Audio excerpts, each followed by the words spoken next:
As I walked through the rusted gates of St. Michael's High School, an uneasy feeling settled in my gut. The air was thick with an unsettling stillness, and the once vibrant campus now exuded an aura of decay. My steps echoed eerily in the empty courtyard, the sound bouncing off the gray walls like a haunting whisper. The first day at a new school was supposed to be nerve-wracking, but this was different. The hallways were dimly lit, casting long shadows that seemed to shift and contort as if they had a life of their own. The lockers stood half open, revealing forgotten textbooks and personal items frozen in time. I shuddered as a cold breeze brushed past me, though there was no source for it in the sealed corridor. As I ventured further, I stumbled upon a bulletin board covered in faded photos and yellowed newspaper clippings. The images showed smiling students, frozen forever in their youth, but their eyes held an emptiness that sent a chill down my spine. The headline spoke of mysterious disappearances and unexplained tragedies that had plagued the school for decades. I felt watched, my every move scrutinized by unseen eyes. The walls seemed to whisper, carrying fragmented conversations and faint cries for help. A distant sobbing echoed through the hallway, and I followed it instinctively. The sound led me to a classroom at the end of the corridor, its door slightly ajar. Pushing it open, I was met with a scene that froze my blood. Desks were overturned, papers scattered like confetti, and at the center was a childlike figure hunched over, its back turned to me. Trembling, I called out, but received no response. Gathering my courage, I slowly reached out to touch the figure's shoulder. With a sudden jerk, it turned to face me, a grotesque mask of sorrow etched onto its featureless face. Its eyes were hollow voids, and its mouth opened in a soundless scream that resonated within my mind. I stumbled back, the world spinning around me as a cacophony of anguished whispers filled the room. I fled, my heart pounding in my chest, vowing never to return to that accursed place. St. Michael's High School held a darkness beyond comprehension, a nightmare that had consumed the innocent and left only echoes of their torment behind. And as I looked back one last time, I knew that the horror within those walls would haunt me forever.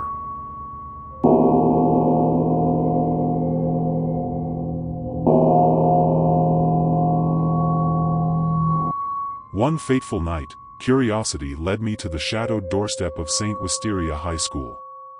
It was well past midnight when I arrived, the moon shrouded in clouds, casting eerie, ethereal light upon the sprawling, ivy-covered building. I knew I shouldn't be there, but the stories of strange occurrences that had befallen the school drew me in like a moth to a flame.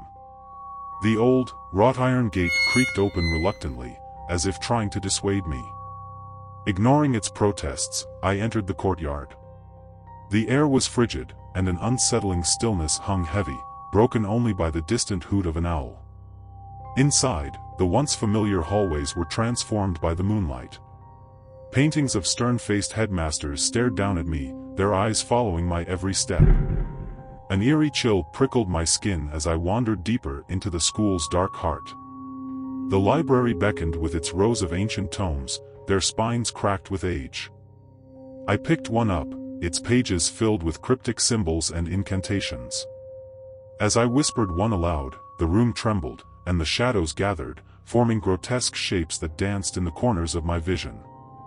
In the gymnasium, a spectral basketball team ran drills, their footsteps echoing through time. Their faces contorted with silent agony, as if forever trapped in the endless loop of their practice. A ball bounced towards me, propelled by unseen hands, but I fled before it could reach me. Upstairs, I stumbled upon the chemistry lab. Bottles of chemicals bubbled and frothed of their own accord, concocting elixirs no mortal should ever witness.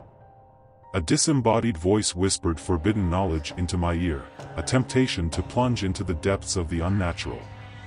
Finally, I reached the roof, where the night sky spread out like an abyss.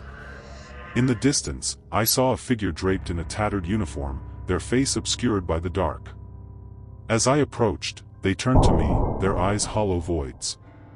With an outstretched hand, they beckoned me to join them, to become one with the spirits that haunted St. Wisteria High. Terrified, I turned and fled the accursed place, the whispers of the school's tormented souls echoing in my mind. St. Wisteria High was a realm of darkness, where the boundary between the living and the dead blurred, and I had narrowly escaped becoming a permanent resident in that spectral nightmare.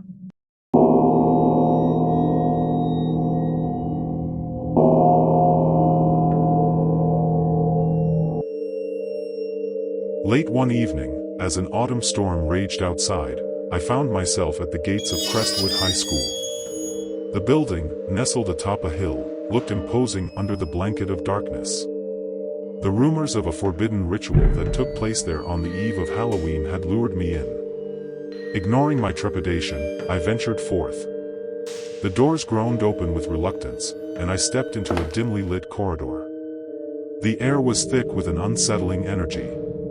In the distance, I could hear faint whispers, like a spectral choir chanting an eerie melody. I followed the ghostly voices through a maze of corridors, each one darker and more sinister than the last. Shadows danced in the periphery of my vision, and my heart pounded with fear. I knew I should turn back, but an irresistible force drew me deeper into the labyrinthine school. In a forgotten classroom, I stumbled upon a pentagram drawn on the floor in crimson chalk. Candles flickered, casting eerie shadows that seemed to come to life. A feeling of dread washed over me as I realized the ritual was happening before my very eyes. In the center of the pentagram stood a figure, cloaked in a tattered robe. Their face was hidden beneath a hood, but their presence exuded malevolence. The room grew colder, and a guttural chant filled the air. With a shock, I realized the figure was summoning something from the depths of the unknown. The pentagram pulsed with an ominous energy, and a portal to another realm began to open. Shapes moved within the portal, monstrous and grotesque. As I backed away, my foot hit a desk, and it crashed to the floor with a deafening noise. The figure turned its hooded head towards me, eyes glowing with an unnatural light. Panic seized me, and I fled, the echoes of that haunting chant following me down the dark corridors. I never looked back as I escaped the cursed Crestwood High.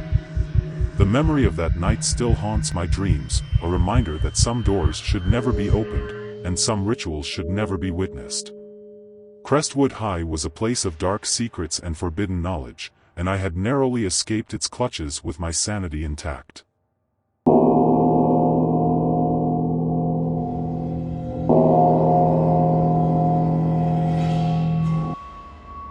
One foggy evening, I found myself locked inside the echoing halls of Franklin High School.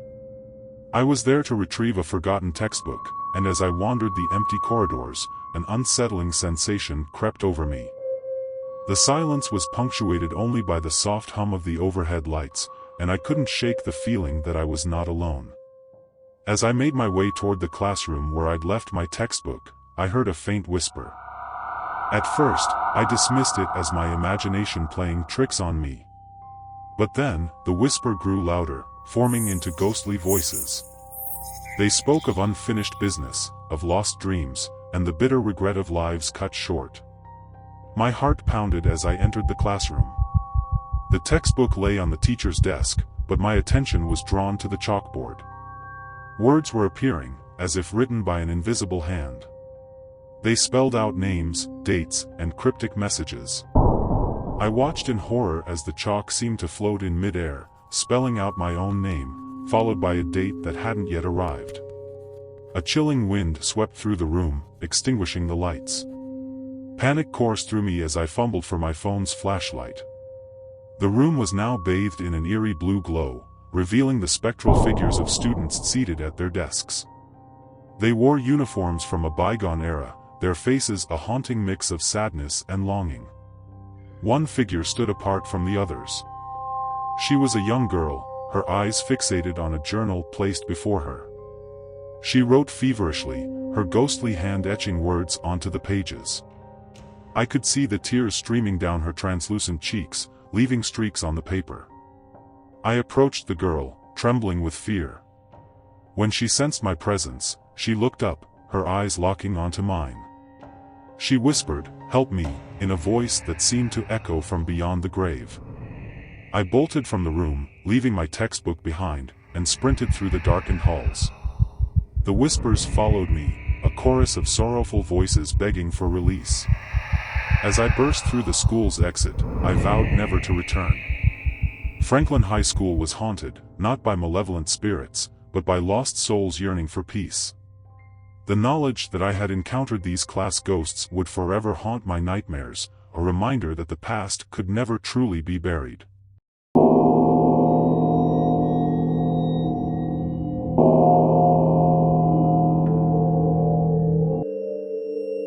The rumors had always circulated about St. Bartholomew's Academy, the prestigious private school nestled at the edge of town.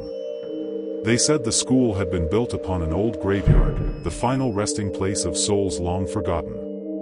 My curiosity got the better of me one moonless night, and I decided to investigate. As I approached the imposing wrought iron gates, an eerie wind whistled through the gnarled trees, setting a chilling tone.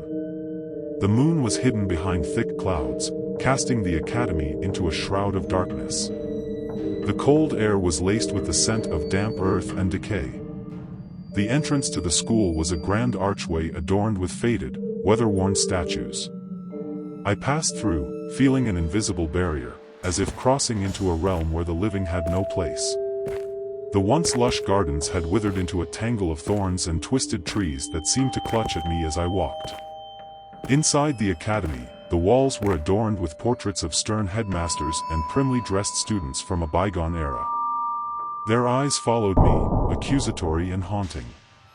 The hallways seemed to stretch endlessly, lit only by the dim flicker of ancient sconces.